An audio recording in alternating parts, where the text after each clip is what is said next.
Netizen, nagulat sa revelasyon ng It's Showtime host na si Karil.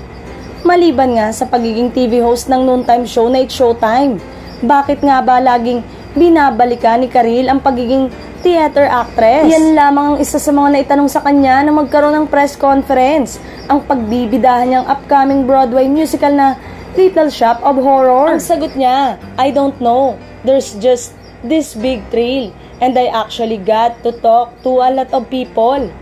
Ayon pa sa kanya, gustong-gusto niya ring maging parte kung saan nagkakasama ang mga pamilya upang mag-enjoy.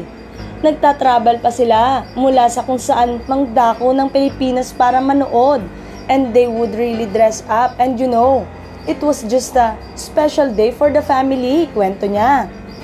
Explica pa ng TV host actress, ito ay isa sa pinaka-espesyal sa puso ko kasi nakakakonek ako sa mga tao na nagpapasaya sa kanila.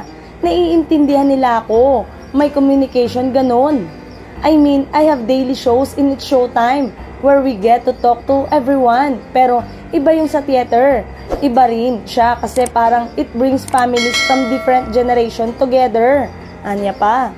Nabanggit din ni Karil na kung sakaling hindi niya na porte ang pagiging host, ay pipiliin niya ang teatro.